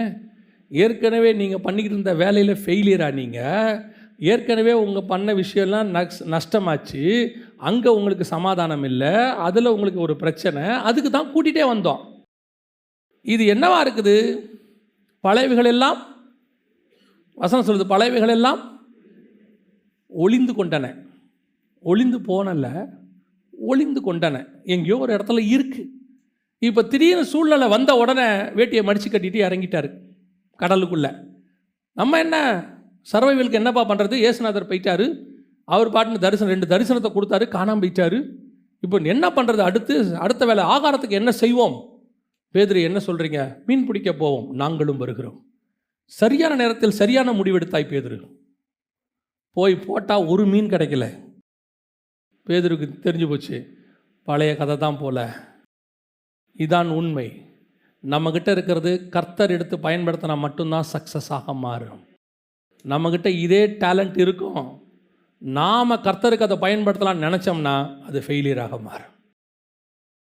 நீங்கள் கர்த்தர் உங்களுடைய மியூசிக்கையோ உங்கள் குரலையோ எடுத்து பயன்படுத்தும் போது பாருங்கள், அது அநேகருக்கு பிரயோஜனமாக இருக்கும். நீங்கள் கர்த்தருக்காக அதை பயன்படுத்தணும்னு நினச்சி பாருங்கள், அழகாக இருக்கும், குவாலிட்டியாக இருக்கும், ஆனால் ஸ்பிரிச்சுவாலிட்டியாக இருக்காது. இன்றைக்கி ஆரம்பிக்கும் போது, ஊழியத்தை ஆரம்பிக்கும் போது கர்த்தர் அதை பயன்படுத்துகிறார், அநேகருக்கு பிரயோஜனமாக இருக்குது. ஊழியம் ஆரம்பித்து கொஞ்சம் போன உடனே இவங்க என்ன பண்ணுறாங்க தெரியுமா? அதை கர்த்தருக்கு நாம் பயன்படுத்தணும்னு முடிவு பண்ணுறாங்க. ஆண்டவருக்கு இன்னும் அப்படி பண்ணுவேன், இப்படி பண்ணுவேன். ஒருத்தர் சொன்னாராம், நான் உலகத்துக்கு மியூசிக் போடும்போதே ஒரு பாட்டுக்கு 1 லட்ச ரூபா செலவு பண்ணுவேன், கர்த்தருக்கு நான் 2 லட்சம் செலவு பண்ணுவேன். பண்ணுங்க. அவர் கர்த்தருக்காக செய்யணுன்ற வாஞ்ச. ஆண்டவருக்கு என்ன தேவைன்னா, இப்போ மோசையை பார்த்து, மோசே எனக்கு ஒரு ஆசாரிப்பு கூடாரம் கட்டணும். உடனே மோசே, நான் ராமசேஸுக்கே ஊர் கட்டின ஆள், நான் கர்த்தருக்கு இன்னும் பெருசாக கட்டுவேன். ஆண்டவர் சொல்கிறார், இல்லை மோசே அது வேணாம், கட்டுறதுக்குலாம் நான் ஆள் வச்சுருக்கிறேன். அப்போ நான் என்ன பண்ணணும்? வேடிக்கை பார்க்கணும். கரெக்டாக அவங்க செய்கிறது கரெக்டாக இருக்குன்றது சூப்பர்வைஸ் மட்டும் பண்ணு. ஆண்டவரே இது ஒரு சின்ன ப்ராஜெக்ட், இதுக்கு இத்தனை தேவையா? எனக்கு தேவை உன் மூளை இல்லை, எனக்கு தேவை உன் கீழ்ப்படிதல். ஏன்னா உன் மூளையில் நீ பிரம்மாண்டமாக கட்டுவ, ஆனால் நான் கட்டுற ஆசாரிப்பு கூடாரம் பிரம்மாண்டம் கிடையாது, ஸ்பிரிச்சுவாலிட்டி. நான் கட்டுற ஆசாரிப்பு கூடாரத்துக்கு முன்னாடி ஆவிக்குரிய அர்த்தம் இருக்குது. அதில் ஒரு இன்ச்சு மாறினாலும் பரலோகத்தினுடைய திட்டம் மாறிடும். அப்போ எங்கிட்ட கொடுத்துருக்கிற டேலண்ட், எங்கிட்ட கொடுத்துருக்கிற விஷயம் கர்த்தர் பயன்படுத்தா இருக்கணும். நான் கர்த்தருக்கு பயன்படுத்துறதா இருக்கக்கூடாது, அதை கர்த்தர் எடுத்து பயன்படுத்தணும். அது வரைக்கும் வெயிட் பண்ணணும். இப்போ இயேசு ஊழியத்துக்கு போனார், கடலில் போனார். போகும்போது போட் ஓட்டினாங்க. ஓட்டுனதெல்லாம் யார் தான் ஓட்டுனது? யார் தான் ஓட்டுனது? சீசர்கள் தான் ஓட்டினாங்க. அவங்க தான் போட்டை ரோ பண்ணிட்டு போகிறாங்க, துடுப்பு போட்டு கொண்டு போயிட்டு இருப்பாங்க. இப்போது ஆண்டவரே எங்களை மீன் பிடிக்கிறத மாற்றினீங்க, இப்போ திருப்பி எங்களை போட்டு ஓட்ட விட்டுருக்கீங்களே, போட்டு ஓட்ட வேண்டிய காலத்தில் போட்டு விட்டு, ஒரு நாள் வரும் நீ போட்டையே தொடாத காலம் ஒன்று வரும். போட்டு வேண்டிய காலத்தில் போட்டு ஓட்டுறதில்ல, ஓட்ட வேணான்னு சொல்லும் போது போட்டு ஓட்டுறது. சில நேரத்தில் கர்த்தர் உங்கள் டேலண்ட்டை யூஸ் பண்ணணும்னு முடிவு பண்ணால் யூஸ் பண்ணுவார் அவர் ஊழியத்துக்கு. வேண்டாம் எனக்கு நீ தான் வேணும். ஏன் தெரியுமா? அது கூட சொல்லுவார், என் டேலண்ட்டு எப்போ அவருக்கு பிரயோஜனப்படுறதை விட என்ன வீழ்த்துன்னு அவருக்கு தெரியுதோ அது உனக்கு வேணான்னு முடிவு பண்ணிடுவார். அவருக்கு தேவை நான், என் ஆத்மா. என் ஆத்மாவுக்கு எதிராக எந்த டேலண்ட் எனக்கு யூஸ் ஆகுதோ அது உனக்கு வேணான்னு முடிவு பண்ணிடுவார். பல நேரங்களில் நமக்கு இருக்குது, நிறைய ஞானம் இருக்குது, அறிவு இருக்குது. அதுவும் இந்த காலம் அறிவு பெருக்கத்தின் காலம். நான் போகிறேன் மீன் பிடிக்க, ஆண்டவர் சொல்வார் வேணாம் போகாத. பல பேர் ஆவிக்குரிய வாழ்க்கையில் தங்களுடைய பழைய அனுபவங்கள், கர்த்தர் விட்டு சொன்ன காரியத்தை யூஸ் பண்ணி ஆண்டவர் வேணான்னு சொன்னதை திருப்பி இறங்கி செஞ்சு கடைசியில் என்ன ஆகி போச்சு தெரியுமா? 0. 10 வருஷம் கழிச்சு 0, 5 வருஷம் கழிச்சு 0. அப்புறம் சொல்கிறாங்க எல்லாம் பண்ணுங்க, என்னன்னே தெரில, கர்த்தர் என்ன 0 ஆக்கிட்டார். ஆண்டவர் சொல்றார், நீ தேவையில்லாத இடத்துல மீன் பிடிச்சினா 0 தான் வரும். என் கூட இருக்கும்போது போட்டு ஓட்டுன்னா ஓட்டு. இப்போ போட்டு ஓட்டாத, போய் கொர்நேலியாவை பார்க்க போனால் அங்கே போ. இது போட்டு ஓட்டுற காலம் இல்லை. நான் சொல்வது உங்களுக்கு புரியும்னு நினைக்கிறேன். கர்த்தர் உங்களை எங்கே அழைக்கிறாரோ அந்த தான் பண்ணணும். அந்த இடத்துக்கு தான் உங்களுடைய டேலண்ட்டை என்ன செய்யணும்? யூஸ் பண்ணணும். கர்த்தர் சொல்லாத இடத்துல டேலண்ட்டை யூஸ் பண்ணிங்கன்னா வேஸ்ட். அதே டேலண்ட் தான் ஒரு காலத்தில் கர்த்தருக்கு யூஸ் ஆச்சு, நிறுத்தினா நிறுத்திடணும். ஒரு உதாரணத்துக்கு நான் சொல்கிறேன், ஒரு பரிசுத்தவான் வாழ்க்கையில் நடந்தது. அவர் நல்ல அக்கார்டின் வாசிப்பார். அக்கார்டின் வாசிக்கும் பொழுது அவருடைய அக்கார்டின் போட்டு பாட்டு நிறைய நல்ல சேல்ஸு. நான் சொல்கிறது ஒரு 50 வருஷத்துக்கு முன்னாடி. அப்போல்லாம் அக்கார்டின் தான், கீபோர்டே கிடையாது. ஆர்கன் இருக்கும், அக்கார்டின் இருக்கும். நல்ல அக்கார்டின் வாசிப்பார், நிறைய கேசட்ஸ் போட்டிருக்கிறார். ஒரு நாள் ஒருத்தர் சொன்னாங்களாம், உங்களுடைய அக்கார்டினை கேட்குறதுக்காக தான் நாங்கள் இத்தனை கிலோமீட்டர் தள்ளி வந்தோம், நீங்கள் வாசிக்கிறது அவ்வளோ அழகாக இருக்குது அப்படின்னு. உடனே அக்கார்டினை கழட்டி கீழே வச்சாராம். வச்சுட்டு சொன்னாராம், எப்போ இந்த அக்கார்டின் கர்த்தரை பார்க்க விடாமல் என்னை பார்க்க வச்சுச்சோ இந்த அக்கார்டின் தேவை கிடையாது. அதுக்கப்புறம் 5 வருஷத்துக்கு அந்த அக்கார்டின் அவர் கையிலேயே தொடவே இல்லையாமா. கர்த்தர் சொன்ன பிறகு தான் கையில் எடுத்தாராம். கர்த்தருக்கு தேவை அக்கார்டின் அல்ல, கர்த்தருக்கு தேவை நாம். அக்கார்டின் இல்லாமல் கர்த்தர் நம்மளை பயன்படுத்த முடியும், ஆனால் நம்ம இல்லாமல் வெறும் அக்கார்டினை யூஸ் பண்ண முடியாது. அக்கார்டினுக்கு ஆண்டவர் நிறைய டேலண்டான ஆட்களை பூமியில் வச்சிருக்கிறார். அவர் நினச்சார்னா தி பெஸ்ட்டு கூட்டு வந்துடுவார். ஆனால் ஆண்டவருக்கு தேவை அதல்ல. நாம் கரெக்டாக போயிட்டே இருக்கிறோமா? கலிலேயாவுக்கு போக சொன்னோம், வந்துட்டோம். அழைப்பு பெற்றோம், வந்துட்டோம். இங்கே என்ன செய்கிறோம்? ஆண்டவர் சொன்னபடி செய்கிறோமா? திருப்பி எருசலேம் போக சொன்னால் போகிறோமா? இதுதான் கர்த்தர் கேட்குற 2வது மிக முக்கியமான கேள்வி. இப்போது இவங்க வந்துட்டாங்க எருசலேமில். கர்த்தர் என்ன சொன்னார் அவங்கள? எருசலேமில் என்ன சொன்னார்? வாசிங்க அந்த வசனத்தை, அப்போஸ்தலர் 1:5 வாசிங்க. ஆகையால் நீங்கள் எருசலேமை விட்டு போகாமல் என்னிடத்தில் கேள்விப்பட்ட பிதாவின் வாக்குத்தத்தம் நிறைவேற காத்திருங்கள். பிதாவின் வாக்குத்தத்தம் என்னது? பரிசுத்த ஆவியானவர். வாசிங்க அந்த வசனத்தை, வாசிங்க. உங்களுக்கு தெரியும், லூக்கா எழுதின சுவிசேஷம் 11ஆம் அதிகாரம் 13வது வசனம் வாசி. பொல்லாதவர்களாகிய நீங்கள் உங்கள் பிள்ளைகளுக்கு நல்ல ஈவுகளை கொடுக்க அறிந்திருக்கும்போது பரமபிதாவானவர் தம்மிடத்தில் வேண்டிக் கொள்ளுகிறவர்களுக்கு பரிசுத்த ஆவியை கொடுப்பது அதிக நிச்சயமல்லவா என்றார். இதுதான் கர்த்தர் பண்ண வாக்கு தத்தம். வாசிங்க கலாத்தியருக்கு நிருபம் 3ஆம் அதிகாரம் 14வது வசனத்தை வாசி. ஆபிரகாமுக்கு உண்டான ஆசீர்வாதம் கிறிஸ்து இயேசுவினால் புறஜாதிகளுக்கு வரும்படியாகவும் ஆவியை குறித்து சொல்லப்பட்ட வாக்கு தத்தத்தை நாம் விசுவாசத்தினாலே பெரும்படியாகவும் இப்படியாயிற்று. பிதாவின் வாக்கு தத்தம் என்பது பரிசுத்தாவின் அபிஷேகம். இந்த பரிசுத்தாவின் அபிஷேகம் வர்ற வரைக்கும் எங்க இருக்கணும்? எருசலேமிலே தங்கியிருங்கள். அப்படிதான் வசனம் சொல்லுது. நீங்கள் எருசலேமில் என்ன செய்யுங்க? காத்திருங்கள். சரி, எருசலேமுக்கு வந்த உடனே, பரிசுத்தாவியை பெற்ற உடனே என்ன செய்யணும்? பரிசுத்தாவி வர்ற வரைக்கும் எங்கே இருங்க? எருசலேமில் தங்கியிருங்கள். இப்போ இவங்க திருப்பி எருசலேமுக்கு வந்துட்டாங்க. அவங்க ஒலிவ மலையிலேருந்து ஒரு நாள் நடைப்பயணத்தில் இருந்து திருப்பி எருசலேமுக்குள்ளே வந்தாச்சு. இப்போ இங்கே வந்தாச்சு. இப்போ சொல்கிறாரு, பரிசுத்தாவி பெறுகிற வரைக்கும் காத்திருங்கள். 2ஆம் அதிகாரம் அப்போஸ்தலர் நடவடிக்கைகள், பரிசுத்தாவியை பெற்றாச்சு. இப்போ என்ன செய்யணும்னு ஆண்டவர் சொல்கிறாரு? 1:8 வாசிங்க. அப்போஸ்தலர் நடவடிக்கைகள் பரிசுத்தாவி உங்களிடத்தில் வரும்போது நீங்கள் பலனடைந்து எருசலேமிலும் யூதேயா முழுவதிலும் சமாரியாவிலும் பூமியின் கடைசி பரியந்தமும். இப்போ நல்லா கவனிங்க, ஒரு இடத்துல தங்கி இருக்க சொல்லும் போது இவங்க என்ன செய்யல, தங்கலை, எம்மா ஊருக்கு போயிட்டாங்க.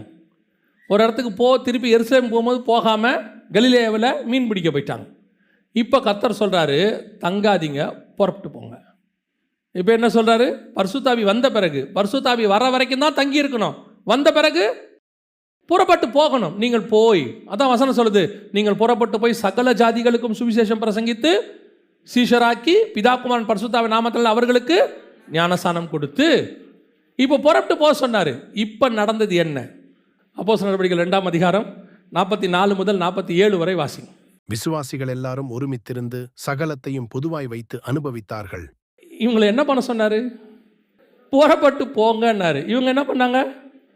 பொதுவாய் வைத்து அனுபவித்தார்கள். அடுத்து, காணியாட்சிகளையும் ஆஸ்திகளையும் விற்று ஒவ்வொருவனுக்கும் தேவையானதற்கு தக்கதாக அவைகளில் எல்லாருக்கும் பகிர்ந்து கொடுத்தார்கள்.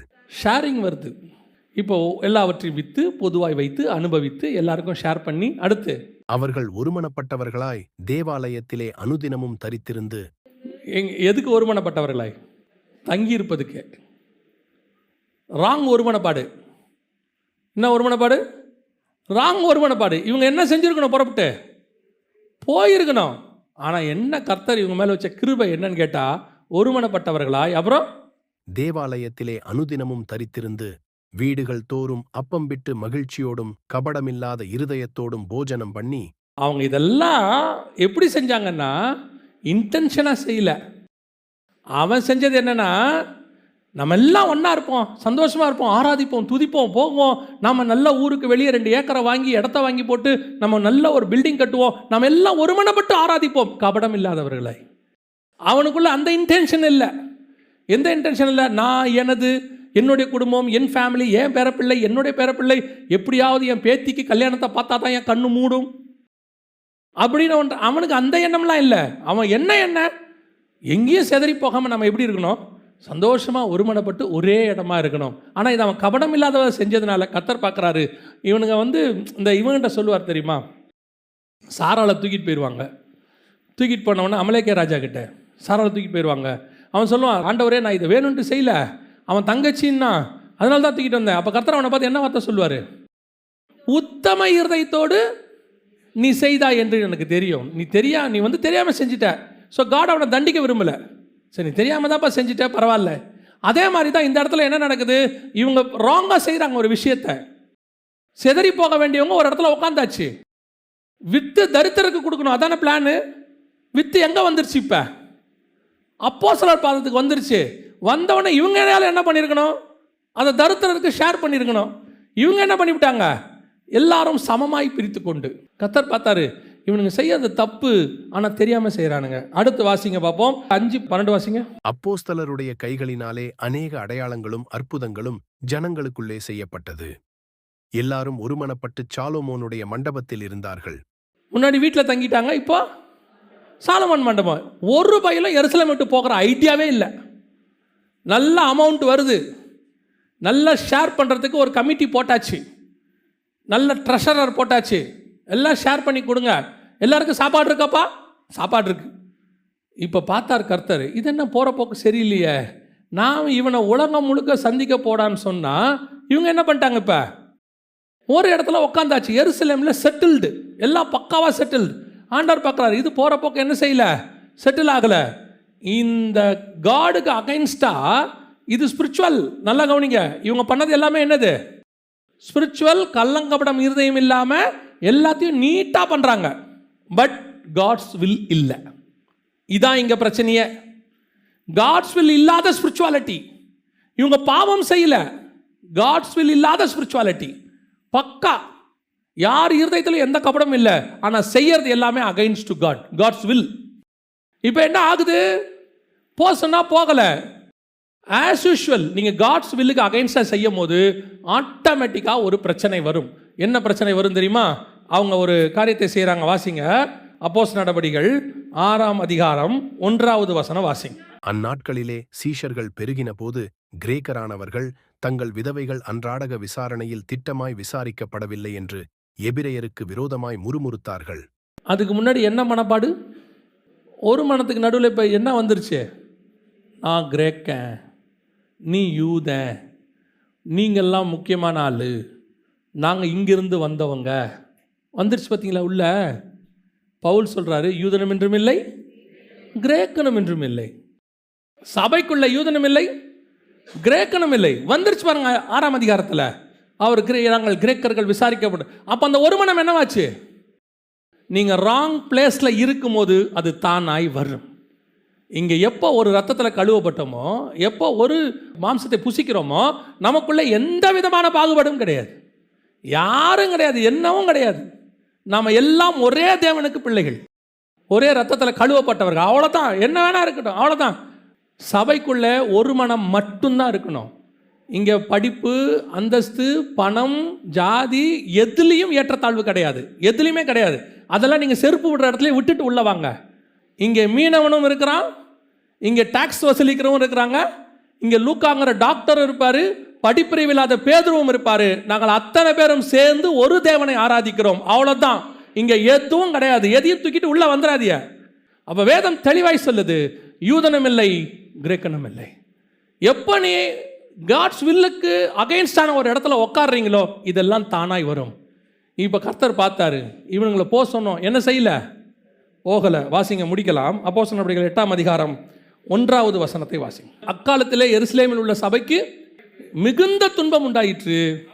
அப்போஸ்தலரை தவிர மற்ற யாவரும், நல்லா கவனிங்க, இயேசு எங்கெங்கே போக சொன்னாரோ அந்த வசனம் அப்படி இங்கே ரிப்பீட் ஆகும் பாருங்க. எருசலேமில் இருந்த இவர்கள் யூதேயா, சமாரியா சிதறடிக்கப்பட்டு போனார்கள். அவர் எங்கே போக சொன்னார்? இவங்க எல்லாரையும் யூதேயாவுக்கும் சமாரியாவுக்கும் பூமியின் கடைசி பரியந்துக்கும் போங்கன்னா, அத்தனை பேரும் எருசலேமில் என்ன பண்ணிட்டாங்க? உட்காந்தாச்சு. அத்தனை பேருக்குள்ளையும் பாகுபாடு வந்துருச்சு. நான் பெரியவன், நீ சிறியவன், அந்த ஊருக்காரன், இந்த ஊருக்காரன், சண்டை வந்துச்சு. கர்த்தர் பார்த்தாரு, இவங்க அத்தனை பேரும் அகைன்ஸ்ட் வில், அகைன்ஸ்ட் காட். இப்போ பார்த்தாரு, அத்தனை பேரும் சிதறடி, அப்போஸ்தலரை மட்டும் உள்ளவை. ஏன்னா அது ஹெட் குவார்ட்டர்ஸ். அவன் அங்கிருந்தால் எல்லாரையும் அனுப்ப வேண்டியிருக்கு, எருசலேமுக்கும் எல்லாத்துக்கும் அனுப்ப வேண்டியிருக்கு. குறிப்பிட்ட காலம் அவங்க அங்கே இருக்கணும். அத்தனை இதுதான் காட்ஸ் பிளான். எருசலேம்லேருந்து ரெடி பண்ணி இவங்க என்ன பண்ணியிருக்கணும்? உலகம் முழுக்க அனுப்பியிருக்கணும். பேதுரு யாரையும் அனுப்பலை, எல்லாரையும் சேர்த்துக்கிட்டாரு.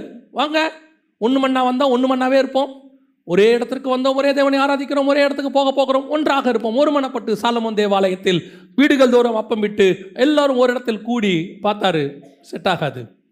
ஆண்டவர் சிதறடிக்க பண்ணினார். இதுதான் பல நேரங்களில் கர்த்தர் உங்களை சிதறடிக்க பண்ணுறதுக்கு நேரம். நீங்கள் கர்த்தர் சொன்ன இடத்துல இருக்கணும், கர்த்தர் சொன்ன சித்தத்தை செய்யணும், கர்த்தர் என்ன சொன்னாரோ அதன்படி செய்யணும். செய்யாத பட்சத்தில் கர்த்தர் சிதறடிக்க பண்ணுவார். ஆனால் என்ன சிதறடிக்க பண்ணுறாரு என்ன அர்த்தம்? உங்களை நாசம் பண்ணுறான்னு அர்த்தம் இல்லை. அவர் வில்ல உங்களை செய்ய வைக்கிறார், கட்டாயப்படுத்தி செய்ய வைக்கிறார், அவ்வளோதான்.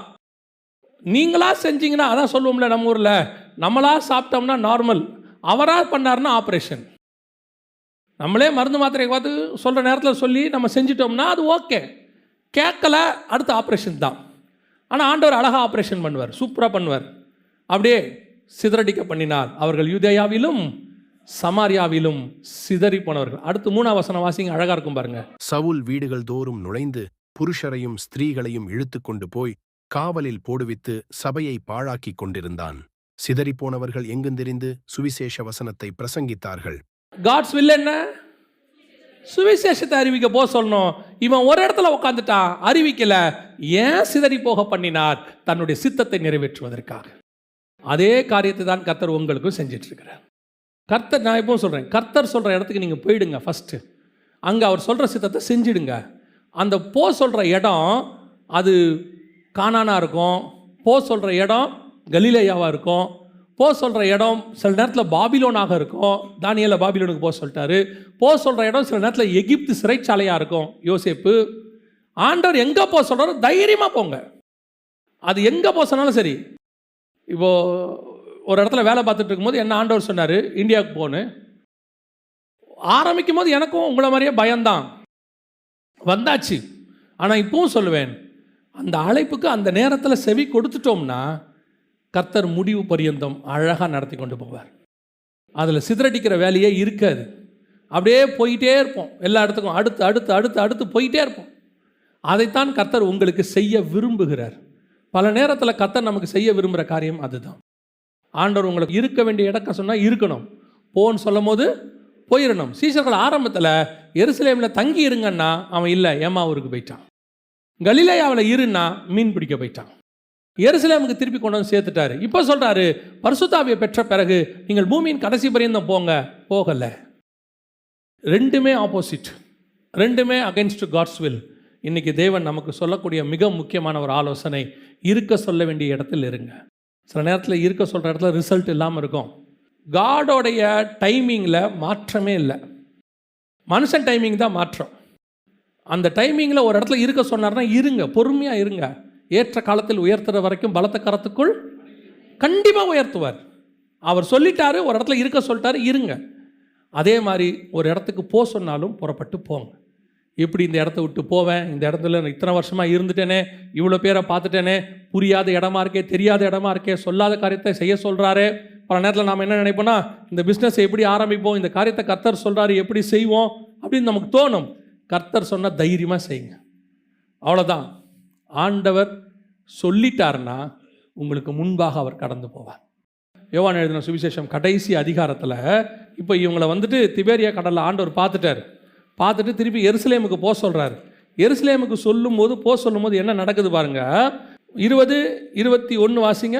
பேதுரு திரும்பி பார்த்து இயேசுவுக்கு அன்பாயிருந்தவனும் ராபோஜனம் பண்ணுகையில் அவர் மார்பிலே சாய்ந்து, ஆண்டவரே, உம்மை காட்டிக் கொடுக்கிறவன் யார் என்று கேட்டவனுமாகிய சீஷன் பின்னே வருகிறதை கண்டான். இப்போ இயேசு பின்னே வருகிறதை கண்டானா இயேசு என்ன பண்ணிட்டு இருக்கிறாரு? முன்னாடி போயிட்டு இருக்கிறார். இப்போ திபேரியா கடல்லேருந்து இயேசு எங்கே போகிறாரு? எருசலேமை நோக்கி போயிட்டு இருக்கிறாரு. ஏன்னா அங்கே தானே தங்கி இருக்க சொன்னார். இது திபேரியா கடலில் நடக்கிற சம்பவம், கலிலேயாவில் நடக்கிறது. இப்போ இயேசு எங்கே போயிட்டு இருக்கிறாரு? எருசலேம் போயிட்டு இருக்கிறாரு. அங்கே தான் உன்னதத்தின் பலன் வரும், அங்கே தான் ஒலிவ மலையில் அவர் ஏறி மேலே போனோம். அப்போ என்ன பண்ண சொல்கிறாரு? என்னை பின்பற்றி வா. பேதுருவை பார்த்து அடுத்த வசனம் சொல்கிறாரு, 22 வாசிங்க. அதற்கு இயேசு, நான் வருமளவும் இவன் இருக்க எனக்கு சித்தமானால் உனக்கென்ன, நீ என்னை பின்பற்றி வா என்றார். மற்றதை பற்றி உனக்கு என்ன கவலை, நீ என்னை பின்பற்றி வந்துக்கிட்டே இரு. நான் எருசலேமுக்கு போயிட்டே இருக்கிறேன். எந்த எருசலேமுக்கு போகிறேன்? அங்கேருந்து ஒலிவ மலைக்கு போவேன். ஒலிவ மலையிலேருந்து ஏறி மேகத்துக்குள்ளே போவேன். மேகத்துலேருந்து பரலோகத்தில் போய் பிதாவின் வலது பரிசத்தில் உட்காருவேன். நீ என்னை பின்பற்றிக்கிட்டே வா. ஒரு நாள் வரும், இதே ஒலிவ மலையில் நான் வந்து இறங்குவேன், உன்னையும் அழைத்து கொண்டு போய் மேலே உட்கார வைத்துக் கொள்வேன். உங்கள் வேலை, நம்ம வேலை என்ன? போக சொல்கிற இடத்துக்கு போயிட்டே இருக்கணும். அப்போ மட்டும் நமக்கு ஒன்று தெரியணும், அவர் என்னை அனுப்பிவிட்டு பின்னால் இருக்கிற தேவன் அல்ல, என்னை போ சொல்லிவிட்டு முன்னால் போகிற தேவன். நாம் எங்கே போனாலும், வனாந்தரத்துக்கு போனாலும் சரி, கடல் மேலே நடந்தாலும் சரி, அல்லது எருசலேமுக்கு போனாலும் சரி, நமக்கு முன்பாக அவர் போய் கொண்டிருக்கிறார். அவர் சொல்லிட்டாரா, போயிட்டே இருங்க. அதை பற்றி கவலையே படாதீங்க. அவர் சொன்னவர், வாக்குரைத்தவர், உண்மை உள்ளவர். ஒரு நாளும் அவர் கைவிடவே மாட்டார். அல்லேலூயா. நாம் ஜெபிக்க போகிறோம். எழுந்திரிக்கலாமா நாம் எல்லோரும் தேவ சமூகத்தில்? இது ஓவராலாக சொல்லணும்னா 2 காரியம்தான். கர்த்தர் இருக்க சொல்கிற இடத்துல இருக்கணும், கர்த்தர் போ சொல்கிற இடத்துக்கு போகணும். கலிலேயாவுக்கு போ அப்படின்னா எம்மா ஊருக்கு போகக்கூடாது. எருசலேமில் தங்கி இருங்கன்னா திபேரியா கடலில் மீன் பிடிக்க போகக்கூடாது.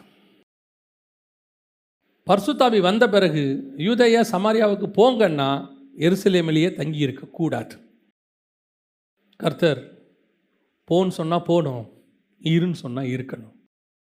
அது வேலையோ, பிஸ்னஸோ, குடும்ப வாழ்க்கையோ, ஆவிக்குரிய வாழ்க்கையோ, அல்லது ஊழியமோ, எதுவாக இருந்தாலும் இதான் ஃபார்முலா, அவ்வளோதான். எல்லாத்துக்கும் இது ஒன்று தான் ஃபார்முலா. கர்த்தர் போன்னு சொன்னால் போகணும், இருன்னு சொன்னால் இருக்கணும்.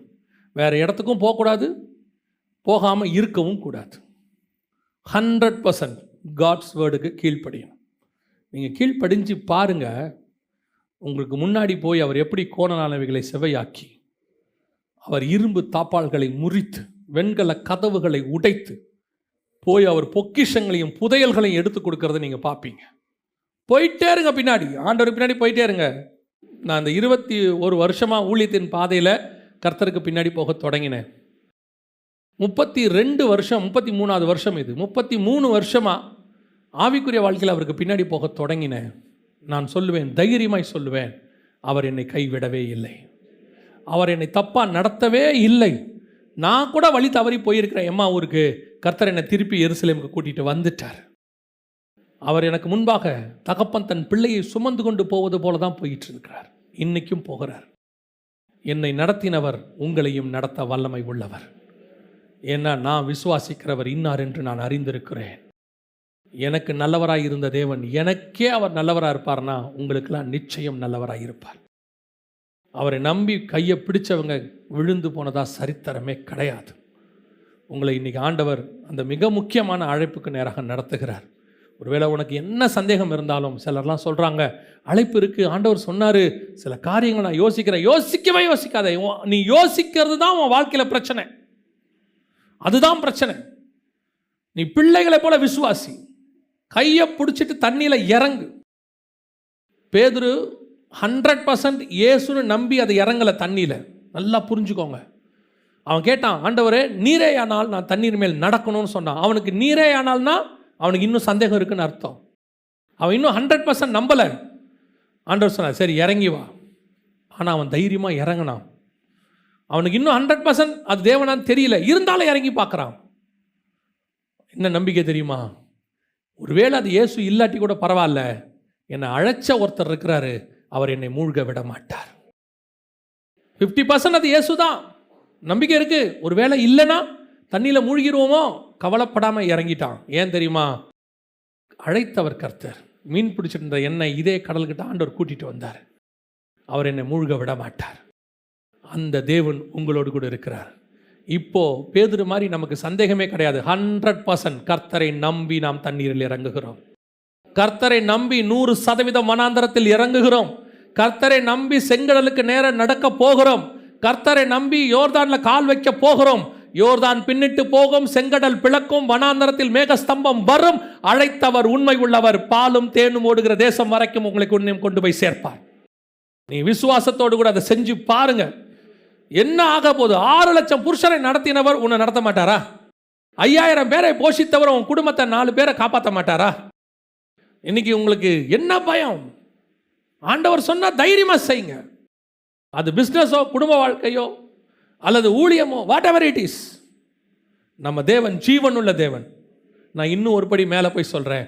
ஒருவேளை உங்களுக்கு சந்தேகமாக இருந்தாலும் தைரியமாக செய்யுங்க. கர்த்தர் கூடவே இருக்கிறார். அல்லேலூயா. நாம் ஜெபிக்க போகிறோம். அப்படி எனக்கு ஒரு அழைப்பு இருக்குது. ஆண்டவர் என் கூட பேசியிருந்தார். ஆண்டவர் என்கிட்ட இடைப்பட்டு இருந்தார். நான் சந்தேகத்தோடு சில நேரத்தில் செய்யாமல் விட்டுட்டேன். சில நேரத்தில் அதை கன்ஃபார்ம் பண்ணலை. கர்த்தர் இன்று என்னோடு பேசியிருக்கிறார், என்னோடு இடைப்பட்டிருக்கிறார். அப்படி சொல்கிறவங்கெல்லாம் அவங்க கரங்களை தேவனுக்கு நேராக உயர்த்தி, ஆண்டவர் என்னோடு கூட இடைப்பட்டார்.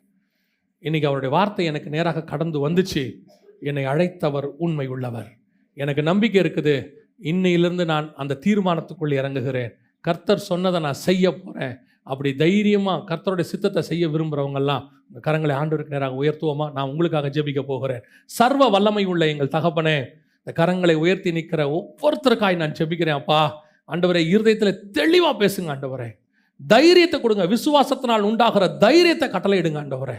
மோசேக்கு கொடுத்த அதே தைரியத்தை உங்களுக்கு கட்டளையிடுங்க. யோசுவாவை போல பயந்துட்டு இருக்கிறாங்கப்பா, நீங்கள் அந்த மோசேக்கோடு இருந்தது போல உன்னோட இருப்பேங்கிற வாக்குத்தத்தத்தை கொடுத்து கூட்டிட்டு வாங்க ஆண்டவரே. உமக்கென்று எழும்பி பிரகாசிக்கட்டும்.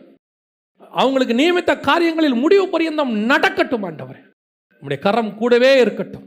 அவர்களுக்கு விரோதமாய் உருவாக்கப்படுகிற ஆயுதங்கள் வாய்க்காதே போகட்டும். உம்மாலே ஒரு சேனைக்குள் பாயட்டும், மதிலை தாண்டட்டும். கர்த்தர் நீர் கிருபை தர வேண்டுமாய் நாங்கள் ஜெபிக்கிறோம். எங்கள் ஆண்டவர் இயேசு கிறிஸ்துவின் நாமத்தில் ஒப்பு கொடுத்து ஜெபிக்கிறோம். ஜீவனுள்ள நல்ல பிதாவே.